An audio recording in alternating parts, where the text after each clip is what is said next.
pokazać, żeby oni jednak zagłosowali. Trzeba się pokazać. Ja bym to węziej ujął. Trzeba ich nie zrazić. Po prostu. Pokazać. Zgadza się. Racja. Pokazać.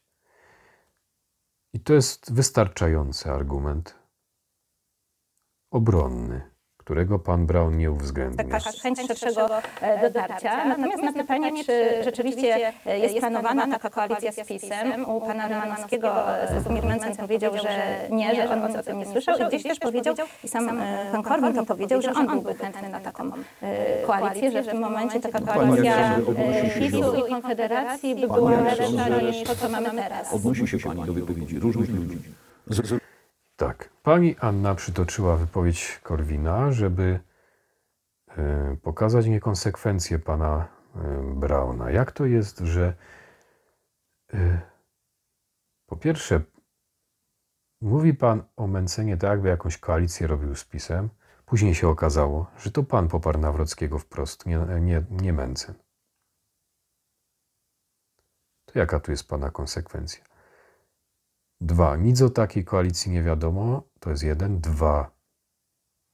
Korwin mówił o wsparciu, o koalicji z PiS-em, który jest w pana szerokim froncie, pana sojusznikiem. Wspiera pana w tej kampanii i pan nie krytykuje go za to, bo akurat jest po pana stronie. To jest plemienne. Tylko Mencena zamniemane konszachty z PiS-em. A gdy pani Anna słusznie to panu wskazała, to pan znowu odwraca uwagę, jakoby to były wypowiedzi różnych ludzi z różnych lat. A to jest wypowiedź z teraz, Korwina, nie z żadnych różnych lat. Różnych czasów, w różnych latach. Nie, z tego roku. No, ja odpowiadam za siebie. Został panu wykazany błąd, zamiast się do niego przyznać, to zmienia pan w trakcie dyskusji swoje stanowisko. Kolejna manipulacja. Wcześniej pan mówił, że nie z tego roku, a teraz pan mówi, że pan odpowiada tylko za siebie. To która wersja? Którą wersją się pan tłumaczy? I czy mówił pan, to jak? Przecież to samo mógłby powiedzieć Mencen, że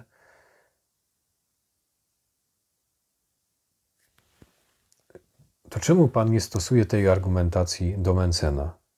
Nie pozwala mu na takie tłumaczenie, że on mówi tylko za siebie, na przykład w przypadku Dudy, którego politykę obiecał kontynuować.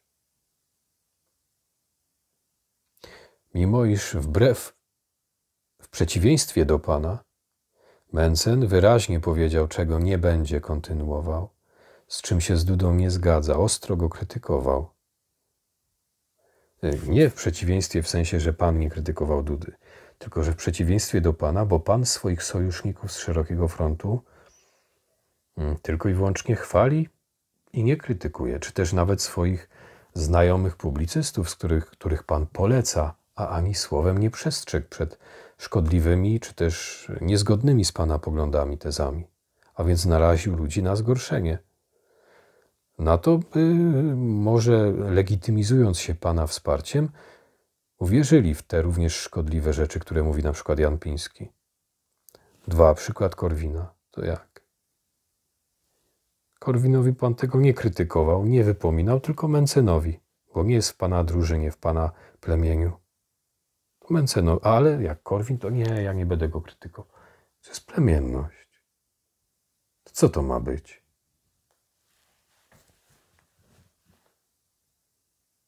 To jest taka logika Kalego, moralność Kalego. Pan za siebie odpowiada. No to Mencen też za siebie odpowiada. Ale Mencen właśnie w przeciwieństwie do pana skrytykował Dudę, o którym się dyplomatycznie wypowiedział przychylnie, mówiąc o tej kontynuacji, bo zawsze się znajdzie coś do kontynuacji. Nawet u Lewicy, nawet u Millera, którego pan mówił, że byłby w pana rządzie miał miejsce. Leszek Miller, człowiek Lewicy. To panu wolno? Człowieka Lewicy w jakiejś sprawie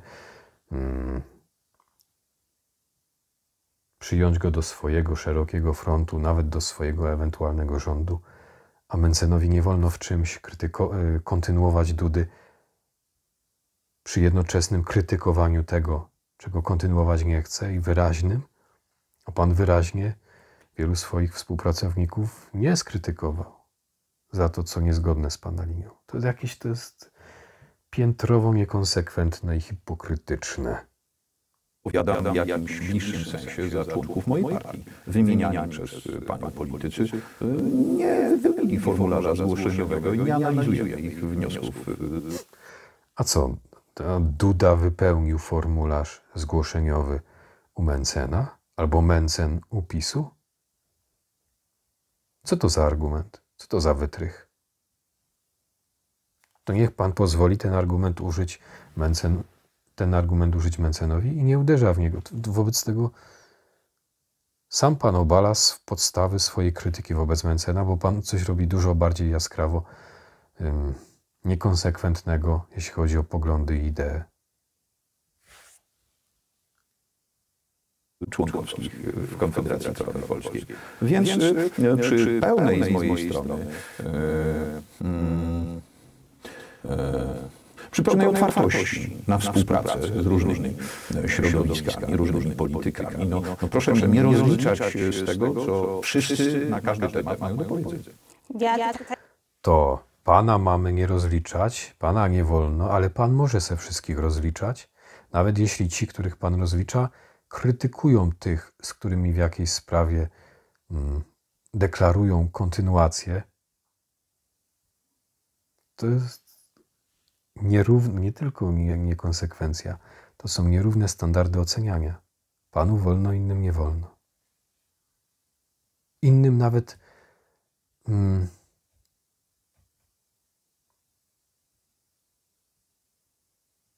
nie tyle nie wolno tego samego, co pan, tylko czegoś w ogóle mniej szkodliwego, o ile w ogóle nawet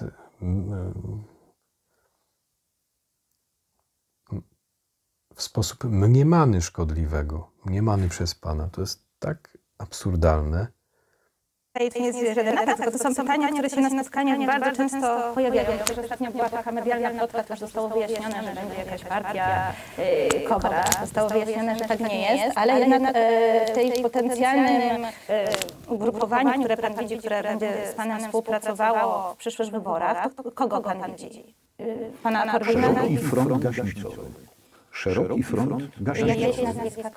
Szeroki front gaśnicowy wspierają w tej chwili ludzie, którzy w poprzednich rozdaniach politycznych szli do wyborów często pod bardzo różnymi znakami.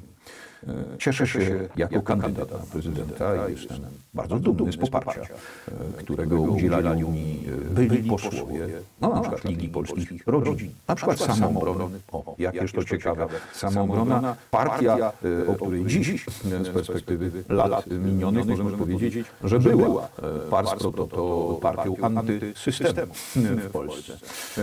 Widzimy, jak bardzo nam brakuje dzisiaj Andrzeja Lepera na polskiej scenie politycznej. Polska jest jedna. Była taka partia, była i się zbyła, dlatego że ktoś tam nie dopełnił jakichś formalności, ale są ludzie. I w różnych okręgach, i w różnych regionach wspierają mnie, a bywają także obecni na spotkaniach wyborczych i nawet zdarzało się, że zabierali na nich głos. Są wolnościowcy, którzy z wielkim rozczarowaniem przyjęli dryf, w jaki wprawiona została Konfederacja, dryf ku centrum. Ten dryf, który sprawił, że nie ma już... O jakim dryfie pan mówi? Przecież to jest tak, tutaj mieści pan tyle sprzeczności. Przecież równie dobrze można by było pański szeroki front z tymi ludźmi z różnych ugrupowań nazwać dryfem w ich kierunku. Tym bardziej, że pan tych swoich członków szerokiego frontu za złe rzeczy nie krytykuje tak, jak Mentzen czy Bosak krytykują PiS i nawet tego Dudę za złe rzeczy, a nie wchodzą z nimi w szeroki żaden front. Nie wchodzą tak, jak pan wchodzi z tymi rozmaitymi ludźmi. To nie wiem, to co pan w końcu zarzuca? panu wolno wchodzić w szeroki front, nie krytykując tak mocno, ostro, nie odcinając się od wielu złych wypowiedzi, czyli de facto w coś, w szeroki front. I pan otwarcie to robi, a jednocześnie całkowicie w sposób mniemany, bez dowodu, traktuje pan jak oczywistość swoje wyssane z palca podejrzenie o jakiejś koalicji z PiS-em, o jakichś konszaktach z Dudą. Interpretuje pan w sposób naciągany deklarację o kontynuacji polityki Dudy przy jednoczesnej krytyce ostrej tej polityki.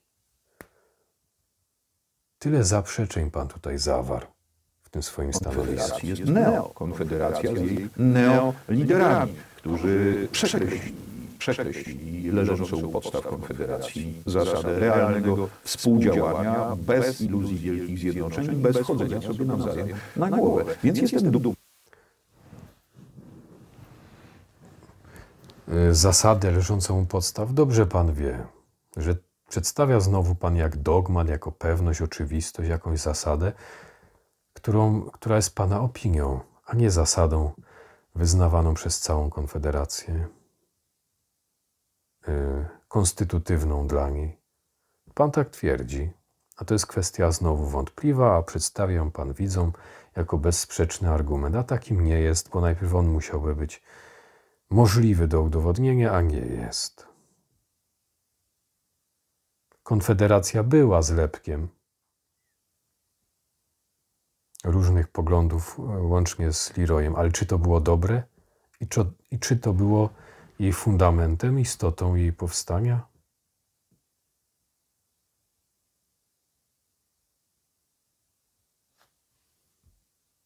Nie sądzę.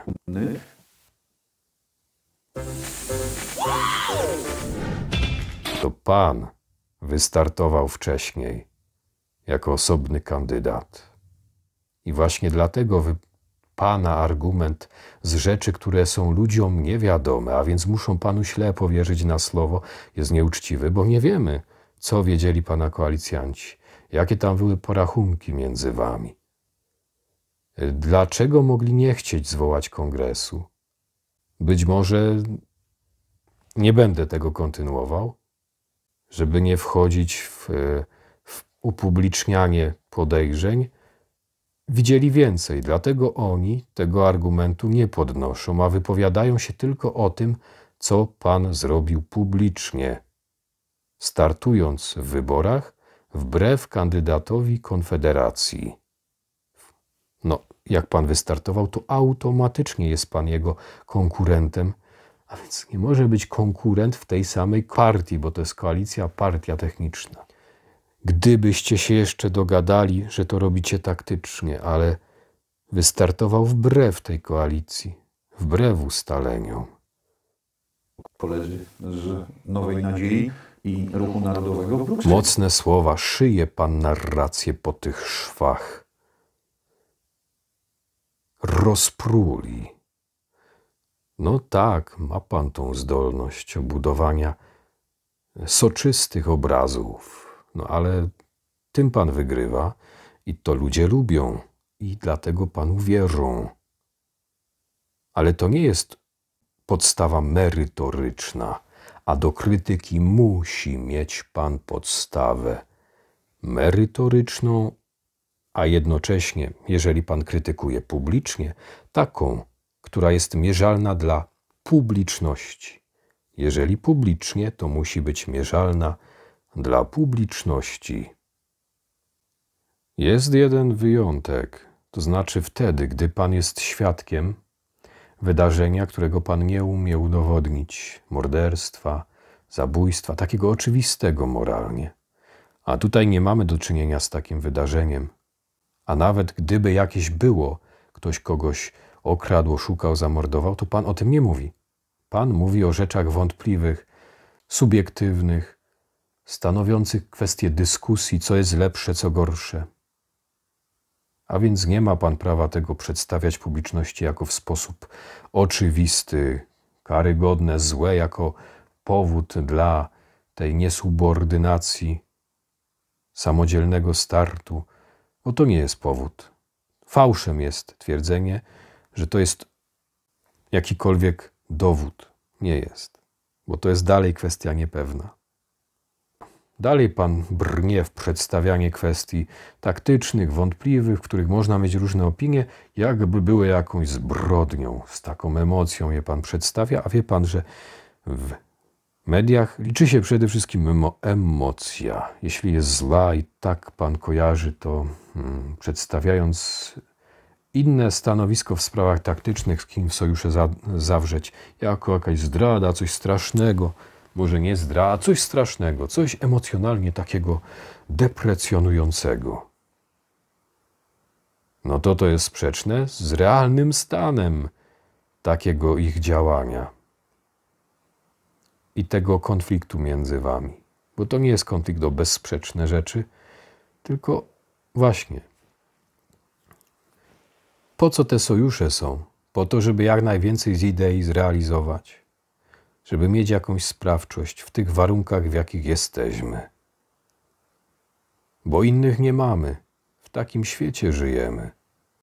A więc trzeba korzystać z tego, co jest, dopóki się nie wybuduje lepszego, a jeśli nie będziemy korzystać z tego, co jest, to go nie wybudujemy. To nie startujmy w ogóle. To po co pan startuje w polityce? Bo idąc tym tokiem rozumowania tylko idee, to byśmy musieli nic nie robić i powiedzieć, że Pan Bóg za nas to zrobi, bo i tak po ludzku to jest niemożliwe. No ale Pan i w tym jest niekonsekwentny, bo przecież Pan tutaj wyrzuca kolegom rzekome odejście od idei, a później sam Pan postępuje strategicznie i bardzo dobrze i to się Panu chwali. Tylko czemu Pan wyrzuca innym to, co sam robi? Postępowanie strategiczne. Lepienie z tego, co się ma, tak jak poparcie dla Nawrockiego. Panu wolno, a innym nie wolno. Nagle to, powiedzmy, w koalicję z tymi różnymi grupami w Europarlamencie pan przedstawia jako coś strasznego, powód do tego, by ich deprecjonować.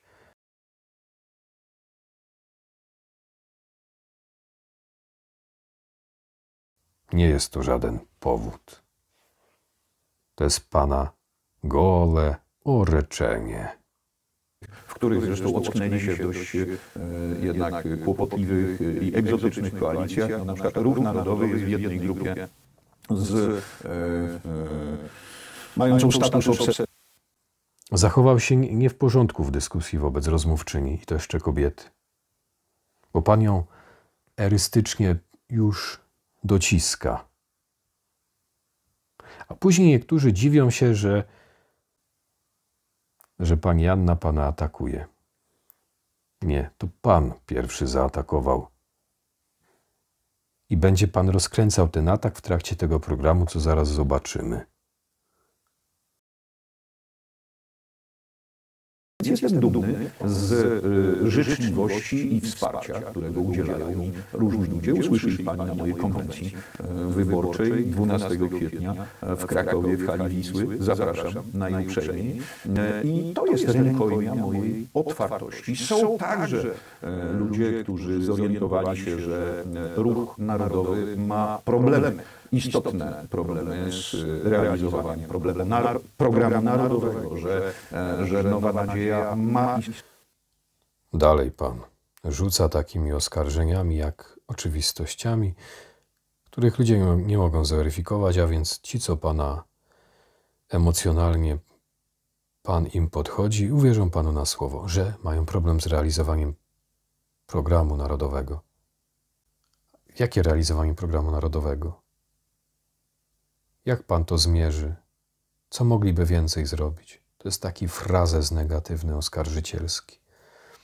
I tak pan go wypowiada jednym tchem z innymi frazesami w jednym ciągu, że nie ma nawet nie ma czasu, nie ma miejsca, żeby wszystkie je rozbijać w takiej wypowiedzi. Dlatego takie formułowanie wypowiedzi jest bardzo nieuczciwe, szczególnie kiedy jest pan gościem. Problemy z realizowaniem programu wolnościowego i ci ludzie chwała. Istotne problemy z realizowaniem programu wolnościowego. A pan jak go realizuje? Pan gada na razie. A może właśnie problemów nie ma, tylko w końcu robi coś, co może nas przybliżyć do możliwości zrealizowania tego programu. Jeśli pan tak stawia takie pewne siebie zarzuty w sprawach tak niepewnych, to samo to, pewność w niepewności, w tym rozumieniu jest nieuczciwa. Po Bogu mają swojego kandydata i tak się składa, że to ja nie jestem. No źle by się jeszcze stało, bo słyszę takie głosy, że być może w przyszłości jeszcze Ruch Narodowy i Nowa Nadzieja jeszcze się odłączą i wszystko będzie podzielone. Ja tutaj powiem tak, gdy kilka lat temu różne stacje, nawet bardzo prawicowe i wcześniej panu przychylne, mówiły różne złe rzeczy o panu, ja nigdy do tego ataku się nie podpięłam, nigdy nic złego na pana nie... Tak, no niestety ja już się czepił kwestii wiary w sondaże, jakby to była wiara we wszystkie sondaże i w te medialne sondaże, tak, w antropogeniczność, ale panie Grzegorzu, to, że media wykorzystują i politycy sondaży, to nie znaczy, że nie ma dobrych sondaży. Są takie. Są takie badania czy sondaże, bo sondaże to jeden z rodzajów badań, czy przewidywania. No ja przewidziałem pana wynik. Dawałem panu 7% miesiąc przed wyborami, a jak pan wystartował, to od razu mówiłem, że będzie powyżej 5, a pan będzie walczył o 8. No i co, to też jest narzędzie walki politycznej? A pan postawił takiego chochoła, że Mandrela wierzy we wszystkie sondaże. Tak ogólnie w sondaże. I złapał ją za słówko, gdy trochę to tak powiedziała z przekorą, pół żartem, że pewnie tak jej będzie mówił, tak? W tym znaczeniu może mi zarzucą, że wierzę w sondaże, tak? No wierzę. No, są takie sondaże, w które można wierzyć. Szczególnie te niepublikowane. I które zamawiamy po to, by zmierzyć, jak jest, a nie by publikować i modelować opinię. Pani nazywa realizmem, no to cóż, pozostaje... I znowu pan łapie za słówko i obala takiego chochoła. Rzuca oskarżeniem w kwestii trudnej, skomplikowanej i leci dalej z szyciem. Z ubolewaniem. Natomiast... Dlaczego? Dlatego, że to znaczy, że realizując tutaj taką ciekawą... Z ubolewaniem. Z ubolewaniem. Co realizując? Taki projekt, właśnie jednak głęboki, taką pracę intelektualną, organiczną prowadząc, pozostaje pani jednak zakładnikiem i niewolnikiem mainstreamu. To znaczy przyjmuje pani...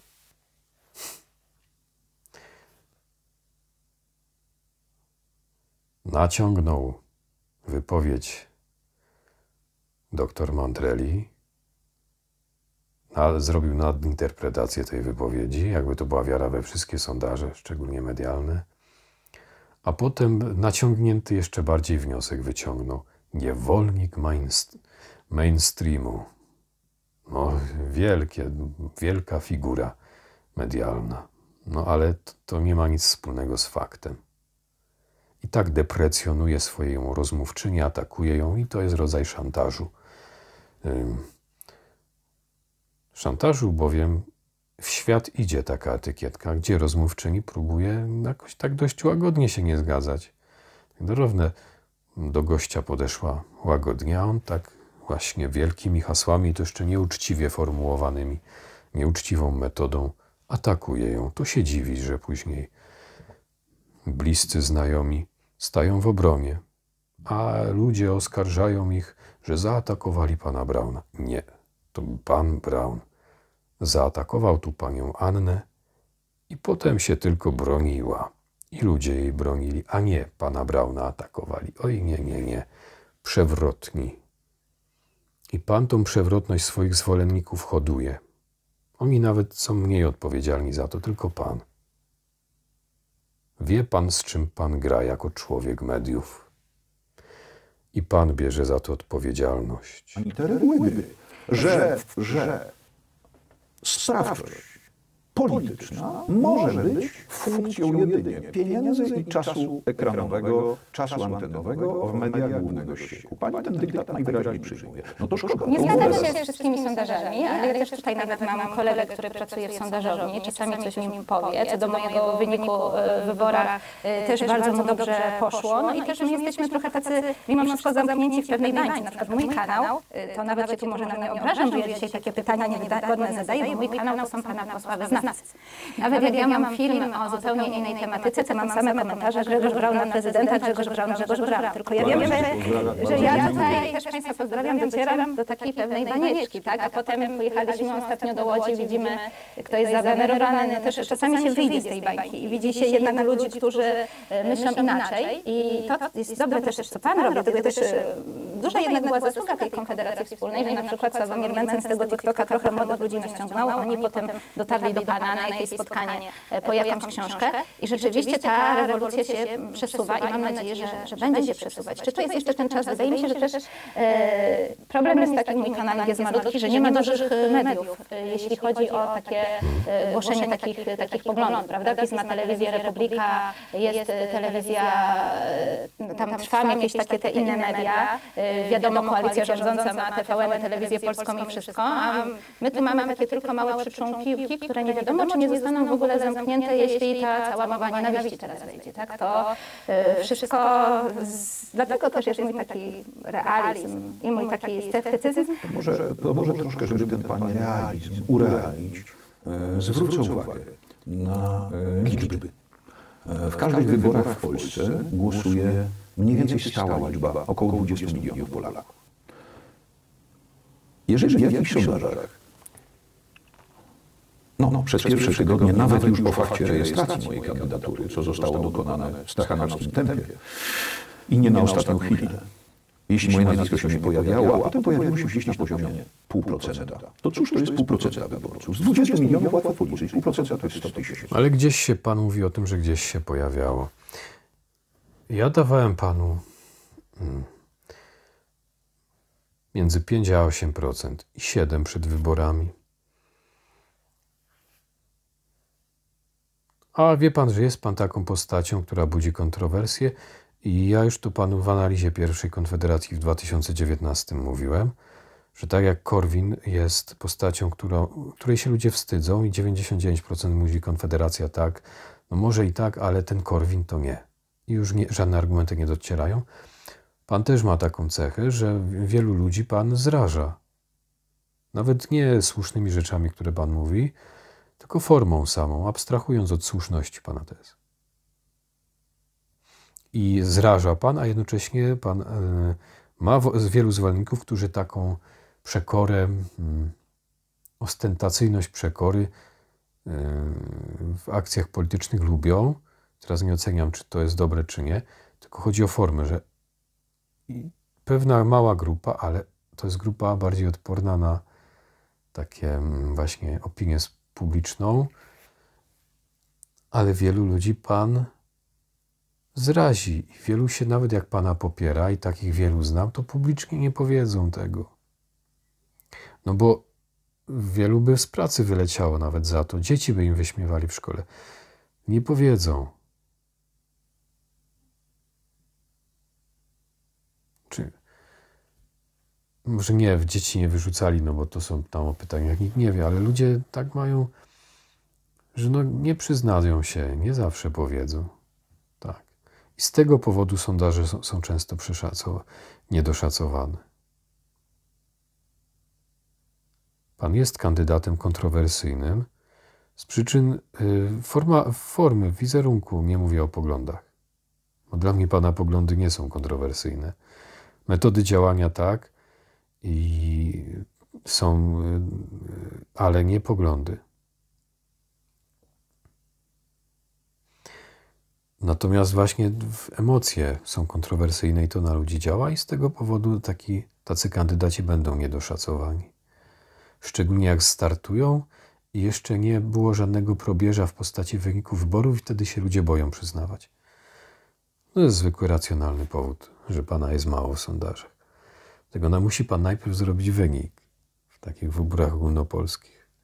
Tak samo pana nowa partia musi zrobić. Dopiero wtedy pana pokażą. To znaczy, że wmawiano i skutecznie pani mówiono, że ja w tych wyborach prezydenckich Natomiast dalej brnie pan w chochoła, że wiara w sondaże to jest wiara we wszystkie sondaże, w tym w te, tak? I że jest wiarą taką bezkrytyczną, czyli że sondaże, to się nie mogą mylić w każdym wskaźniku. Nie. Jeśli ktoś wierzy w sondaże, no to tam powiedzmy tych głównych kandydatów to mniej więcej niektóre są wiarygodne, ale w przypadku Brauna nie są, z przyczyn, o których tu powiedziałem. Czyli w miarę wiarygodny jest ten sondaż, no ale w przypadku niektórych nie jest, ale wynika to z innych przyczyn i to należy wliczyć. Ale to nie znaczy, że cały sondaż jest niewiarygodny i zły, nie? Trochę pan obala chochoła, trochę jakoby to zawierało się, czy wynikało z wypowiedzi pani Mandreli. To nie wynika. Nie wezmę nawet tylu głosów, ile przypadło na mnie rok temu w jednym tylko okręgu wyborczym, Małopolska Świętokrzyskie, do Eurokołchozu, w jednym tylko okręgu 100 kilkanaście tysięcy głosów i wie pani z drugiego miejsca. No więc wmawiać i dać sobie wmówić, że to miałaby być rzeczywistość. No już pan atakuje szantażem, że pani Anna daje sobie coś wmówić, tak pan jej insynuuje. Na podstawie pana chochoła, tego, że pan przekręcił jej słowa, dokonał nadinterpretacji. I tu pan sobie przesuwa w jedną stronę wypowiedź pani Anny od tego, co rzeczywiście powiedziała, a dalej wyciąga wniosek już taki mocny, że daje sobie wmówić. No to właśnie jest brak realizmu. Brak realizmu. Proszę pomyśleć. Ona mówi o realizmie, a pan teraz do tego nawiązując mówi, że to jest brak realizmu. A ja pokazałem, dlaczego to, co pan mówi, jest brakiem realizmu. Pan ucieka od rzeczywistej możliwości treści wypowiedzi do pana niepopartego w rzeczywistości mniemania, że pani Anna miała na myśli to, iż wszystkie sondaże są tak, wierzy bezkrytycznie. Nie. Troszkę przeliczyć, to nie jest matematyka wyższa, to nie jest fizyka kwantowa. Warto zauważyć, jak bardzo bezczelnie manipuluje się tutaj rzeczywistością. Warto to zauważyć i odetchnąć z ulgą. Bo jeżeli aż tak bezczelnie sobie reżim poczyna. Też taki zabieg pan tworzy, bo mówi się manipuluje. Ale to, że się manipuluje, nie znaczy, że wszyscy manipulują. Że wszystkie sondaże manipulują, że wszystkie wskaźniki są zmanipulowane. A nikt nie powiedział, że wierzy wszystkim sondażom i wszystkim wskaźnikom sondażowym.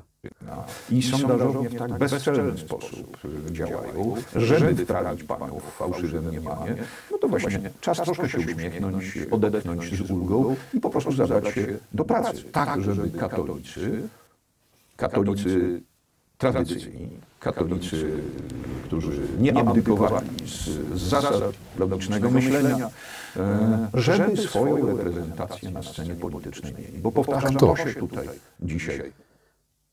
A kto abdykuje z zasad logicznego myślenia? Co z logicznego myślenia, jeżeli ono się odwołuje tylko do fikcji, narracji, nadinterpretacji, a nie do faktów? Jeżeli ono sobie tworzy alternatywne wartości podłożone pod operacje logiczne, to one się odnoszą do niczego, nie do rzeczywistości. To co wtedy z logicznego myślenia? Ważne. Myślę, że jednak prezes Kaczyński obawia się, że odbierze pan punkty Nawrockiemu, ponieważ chyba to właśnie tutaj pan poseł jako pierwszy ogłosił w Krakowie kongres 12 kwietnia. Konwencję wyborczą i zaraz potem pan Kaczyński ogłosił wielki marsz w Warszawie. Czy to przypadek, czy to właśnie z tej obawy? Jakoś dużo tych wydarzeń akurat tego 12. Pan Kaczyński akurat, można powiedzieć, wyróżnia mnie swoją uwagą, to on, ileż to, 2 lata temu, czy 1,5, gdzieś tam powiedział Konfederacja tak, ale bez Korwina i Brauna. No i proszę, jego oczekiwaniu wyszli naprzeciw moi młodsi koledzy. Pan Kaczyński wraca, nie powiem obsesyjnie. No i już pan to robi to, co kiedyś Sebastian, że to, co robią pana koledzy, snuje pan tą wyssaną z palca tezę, jest robieniem tego, bo tak powiedział Kaczyński. Nie będziemy sobie tak pogrywać.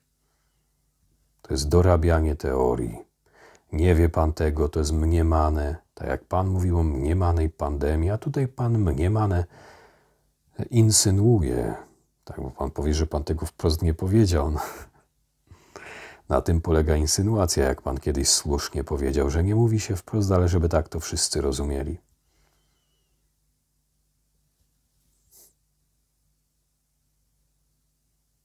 Ale jednak dość systematycznie do negatywnej, jednoznacznie negatywnej oceny mojej egzystencji, mojej aktywności politycznej. No i czyż to nie jest dobra rekomendacja? Czyż to nie jest dobra Gdyby tak było, rekomendacja? to mogli tak naprawdę wystawić jednego kandydata z PiS-u i z Konfederacji, a jednak tak się nie stało. Pani z kolei bardzo panią proszę uznać swoją daleko posuniętą naiwność w podejściu do tych spraw. No jednak wielu... O, ale... Pan co, to jest świńskie, co pan zrobił teraz.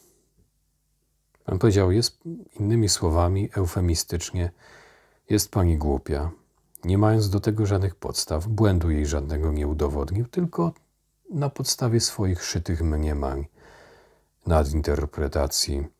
Jeszcze nie zdążyła skończyć, a już pan dorabia taką interpretację, żeby postawić ją w złym świetle, bo panu akurat odważyła się sprzeciwić. I to sprzeciwić nie w jakiejś kwestii pozytywnej, tylko w krytykowaniu. Powściągnęła się z udziałem w krytyce, której to krytyki pan od niej wręcz wymagał, mówiąc, za szkoda, że pani nie będzie krytykować, gdy ona sama nie ma racji dostatecznej. Nawet gdyby pan miał rację. A jeżeli ona nie ma tej dostatecznej racji, to poniżanie jej, to co pan tutaj robi w ten sposób, tym gorszy, bo taki grzeczno-chamski, to jest brzydkie. Nie, to się tak nie robi, panie Grzegorzu. Nie. Przeprosić, nie tylko ją, bo i ludzi. Bo inaczej to nie ma żadnego pola współpracy między nami, jeśli pan reguł, zasad cywilizacji łacińskiej nie ma zamiaru stosować. Takich jak szacunek wobec rozmówcy i nieponiżanie go na błahych, zmyślonych podstawach, dorabianiu nadinterpretacji na niekorzyść drugiego człowieka. Brudne to było. Publicystów liczyło, że będzie jakiś taki wspólny kandydat. Wydaje mi się, że jednak te różnice są, to właśnie też pokazuje, że te różnice są nie do przejścia. I ja nie wiem, czy rzeczywiście do takiej koalicji dojdzie. A pan myśli, że to by było... Że naiwna, bo myśli, że to tak wprost zrobią. Pani Grzegorz nawet jeszcze nie zdążyła skończyć, do czego zmierza. I to nie jest jej autonomiczne zdanie, tylko odniesienie do pana narracji, pokazującej jego niekonsekwencje, jego pustotę. No bo na czym się pan opiera? Nie ma to, pan właśnie, nie da się tego pokazać, że wprost robią koalicję, a więc pan fantazjuje. Domniemuje na niekorzyść, co jest sprzeczne z łacińskimi zasadami. Bo tak można każdemu dorobić teorię, dointerpretować. Panu również to robiono i pana przed tym broniłem i dlatego bronię przed tym też tych, których pan teraz tym atakuje. Tak jak tutaj akurat w tej sprawie pani Anna też nie przyłączyła się do tego ataku. Tak jak nie atakowała pana, tak nie atakuje Mentzena. Ja tak jak broniłem pana, tak bronię teraz pani Anny i bronię Mentzena przed pana atakami. Przed tym nie w porządku zachowaniem. Złe dla Polski. Kandydat, wydaje mi się, że jednak te różnice są, to właśnie też pokazuje, że te różnice są nie do przejścia. I ja nie wiem, czy rzeczywiście do takiej koalicji dojdzie. A pan myśli, że to by było złe dla Polski, gdyby taka koalicja PiS-u z Konfederacją była, bo wielu osób mówi, że już lepsze by było to, niż to, co teraz. A wcześniej pan powiedział, że nie jest pan taki zero-jedynkowy, nawet w tym poparciu pana Dudy w 2015 roku, prawda? Że mniejsze zło jakieś pana Ja, pani redaktor, Tylko i aż udzieliłem wówczas odpowiedzi na pytanie, czy oddam głos drugiej turze. A ponieważ jestem szczerym człowiekiem i nie owijam bawełny, to udzieliłem zgodnej z prawdą odpowiedzi. Tak? Powiedziałem, że nie oddam głosu na Bronisława Komorowskiego i tyle. A cała reszta jest... Nieprawda. Powiedział pan, że odda pan głos na Dudę, a nie tylko Jasz, że nie odda pan głosu na Komorowskiego. I owszem, można zapomnieć, tylko że chodzi o to, że pan o tą niekonsekwencję, że pan wyrzuca innym to, co pan sam robi, jeszcze się pan wypiera, by później znowu poprzeć Nawrockiego. Tak pan kręci, nie powiedząc wprost, że pan poparł Dudę, tylko tak, ja nie powiedziałem, że nie zagłosuję na Komorowskiego. Reszta jest, jak pan dalej mówi, Dmuchiwanie tej sprawy do nieodpowiadających rzeczywistości rozmiarów. Teraz, Nie, nikt tu nie rozdmuchuje i panu nie zarzuca samego poparcia, tylko hipokryzję. Niech pan nie odwraca uwagi od istoty zarzutu. Bo to, że pan poparł, to może i dobrze, to kwestia taktyczna. Jeden twierdzi tak, drugi tak. Nie to jest zarzut. Nie to jest zarzutem, tylko pana hipokryzja, że wyrzuca pan mniemane konszachty z PiS-em. Jakieś pretensje pan ma, a pan sam dużo bardziej wspierał, idąc pana tokiem rozumowania, trzeba było by tak powiedzieć, że dużo bardziej pan wspierał PiS. mamy kandydata prezesa Instytutu Pamięci Narodowej, który jest przestępcą. Który jest przestępcą, ponieważ niewznowienie ekshumacji w Jedwabnem jest przestępczym niedopełnieniem obowiązków. Przeprowadzanie ekshumacji nie jest kwestią uznaniową, która podlegać może jakiejś dowolności w decydowaniu. To jest, przepraszam... No i widzi pan, tak łatwo pan wypowiada, jest przestępcą, a to jest sprawa trudna. Ludzie nie mogą tego zmierzyć, pan pewnie też. Bardzo łatwo rzucić takim hasłem, bo to, że ktoś nie przeprowadził teraz, nie znaczy, że nigdy nie przeprowadzi. Nie da się wszystkiego zrobić naraz. Nie wie pan tam szczegółów. Ja sam jestem krytyczny wobec braku tej ekshumacji. Powinna być. No ale przestępstwo jednak musi wskazywać na intencjonalność działań. Nie, no to jest trudne, złożone, a pan tak łatwo to wypowiada. To jest uczenie ludzi takiej łatwości w osądach krytycznych, gdy dowodów pan przedstawić nie umie, bo albo przynajmniej ich nie przedstawia. A dla ludzi one nie są niczym. Przed ludźmi nie są dowodami de facto, bo ludzie nie mogą tego zweryfikować, co pan mówi. Czy pan czegoś nie gubi? Złożona sprawa i tu trzeba być ostrożnym w oskarżaniu konkretnych ludzi. To jest kluczowy błąd rozbijający nie tylko prawicę, bo i wszystkie środowiska. Ten samograj dywersyjny. Obowiązek pana prezesa Nawrockiego, żeby takie badania prowadzić. I uwaga, to jest obowiązek każdego obywatela, który by wiedział o tym, że ziemia kryje gdzieś szczątki ofiar i to na dodatek niewątpliwie zbrodni. I kto by o tym nie zawiadomił? A policja by nie wszczęła, a prokuratura by nie... I pan się teraz tu powołuje znowu na literę, że jest taki obowiązek z litery prawa. Ale przecież ta litera prawa też dużo dziwnych rzeczy od nas wymaga i to wcale nie jest powiedziane, że to jest dobry i moralny obowiązek, bo czasem ludzie mogą właśnie być co? I na tej podstawie możemy kogoś oskarżyć, że ma, co pan mówi, bo ma obowiązek, a on może nie znać tego obowiązku, albo mogą być okoliczności nam nieznane, których litera prawa nie uwzględnia, bo litera tak mówi, że jest taki obowiązek, to my go będziemy oskarżać, że jest przestępcą, zbrodniarzem, donosić na niego do sądu, a nie znamy jego jakich okoliczności, których prawo nie uwzględniło. To jest takie litera, to faryzeizm. Przecież pan go zwalcza. blokują, ale są inne miejsca, gdzie I czy pani myśli, że Nawrocki z Mencenem poślą tych rabinów do diabła? Nawrocki z Mencenem? Teraz pan bawi się w kojarzenie Nawrockiego z Mencenem, a później to pan go poparł. Wprost. Nie Nawrocki, nie Mencen. No jak? No jak, panie Grzegorzu? Jak? Dlaczego pan to robi?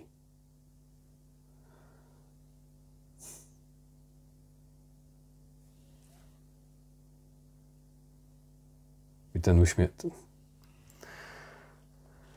Nawrocki z Mencenem. Tak, pan figury tworzy. Skojarzenia skleja pan. Metoda sklejania. Nie pan. No nie. Wznowią te ekshumacje i zaprowadzą w tej sprawie No polskie myślę, że porządki. Mencen jednak trochę ma tutaj inny charakter niż pan Nawrocki, który no rzeczywiście jest takim, nie chcę tutaj nic mówić, bo go personalnie nie poznałam, ale rzeczywiście to taki kandydat, który wydaje mi się, że nie ma za dużo swojej własnej.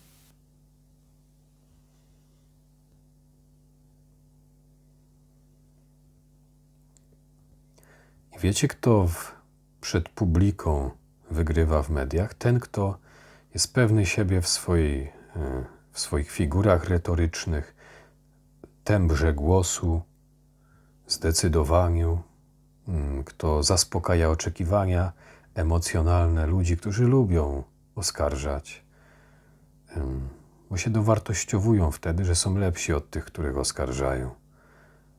A dla nich miałcy są ci, którzy bronią. I z tej manipulatywnej perspektywy tutaj pani Ania przegrywa, ale to w sumie dobrze o niej świadczy, a pan Braun niestety wykorzystuje to brudne narzędzie do budowania dominacji jeszcze wobec, w tym przypadku, kobiety, która stanęła w obronie. I dlatego może być, przegrywa w mediach, pan wygrywa, bo ludzie lubią atak. To ich rajcuje. Nie. By wiedział o tym, że ziemia kryje gdzieś szczątki ofiar i to na dodatek niewątpliwie zbrodni, i kto by o tym nie zawiadomił, a policja by nie wszczęła, a prokuratura by nie postępowała. Blokują, ale są inne miejsca, gdzie Czy pani myśli, że Nawrocki z Mencenem poślą tych rabinów do diabła? Że wznowią te ekshumacje i zaprowadzą w tej sprawie No polskie myślę, że porządki? Mencen jednak trochę ma tutaj inny charakter niż pan Nawrocki, który no rzeczywiście jest takim, nie chcę tutaj nic mówić, bo go personalnie nie poznałam, ale rzeczywiście to taki kandydat, który wydaje mi się, że nie ma za dużo swojej własnej woli, takiej charyzmy w tym, co mówi. Tak, bardzo oględnie pani. Nie chcę tutaj... No nie. I to jest takie brudne, panie Grzegorzu, że pan osobę, która zachowuje się szlachetnie i tak jak trzeba, a nawet trochę przesadza w tej krytyce pani Anna, pod pana naciskiem, ale się później od tego dystansuje i poprawia, mówiąc, że nie wie, nie zna go osobiście, a jak nie wie i nie zna, to ma obowiązek rozstrzygać na korzyść. I nawet choćby był najgorszym przestępcą ten ktoś, kto jeśli nie wie, to ma obowiązek domniemywać, że ta osoba jest w porządku i zaniechać oskarżeń, a pan ją próbuje tu naciskać, szantażować taką metodą, żeby go oskarżała jednak jeszcze bardziej. Kusi ją pan do tego. Brudne. To jest właśnie kluczowy błąd, który przedstawiałem też w książce Strażnicy Tradycji różnych środowisk, również w sporach religijnych, w tradycji, poza tradycją, w kościele, poza kościołem i też tam mówiłem o tym, że to będzie pączkowało i przynosiło się na środowiska polityczne i inne spory społeczne, co wynikało z tego, że akurat w tym samym czasie spotkałem się z podobnymi konfliktami w sporach między ludźmi, takich relacjach życiowych, jednocześnie w politycznych i religijnych. I ten sam mechanizm, takie kuszenie się do złego, wymaganie od siebie ślepej ufności oskarżeniom, domniemywania na niekorzyść, rozstrzygania wątpliwości na niekorzyść, jakby to był wyraz odwagi, a ktoś, kto się powstrzymuje od sądu, jest tchórzem jakimś, co się wykręca, albo dzieciaczkiem, albo naiwnym, albo głupiutkim. To jest najgorsze kuszenie, to jest zło, to jest samograj rozbijacki. To trzeba zniszczyć. To, co pan tutaj robi, panie Grzegorzu, do czego pan kusi i nagabuje ludzi i tutaj próbuje naciskać panią Annę, by za tym szła. Nieładnie. Mówić głośniej. Jednak wydaje mi się, że mimo wszystko pan Mencen taki ma charakter, że jest bardziej uparty i trudniej jakby tam nim manipulować. Sam fakt, że już też jest majętnym człowiekiem, więc nie idzie tam po pieniądze, więc tutaj widzę duże różnice pomiędzy nimi rzeczywiście. Natomiast pan też ciekawie odpowiedział na kanale Zero o to, że mógłby pan być ministrem kultury, a pan powiedział, że by je zlikwidował. Rzeczywiście całkowicie by je pan zlikwidował, bo czy nie jest potrzebne jednak Ministerstwo Kultury, ale takie, które będzie finansować konkretne propolskie filmy o polskich bohaterach, czy rzeczywiście... Kto to będzie decydował? Które filmy są propolskie, a które nie? No to cały czas właśnie ta dyskusja. Ja tutaj akurat jestem zwolennikiem likwidacji Ministerstwa Kultury.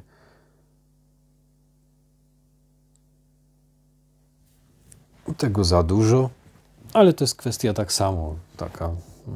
No, ja uważam, że tak, ktoś inny uważa inaczej. Sporna, trudna.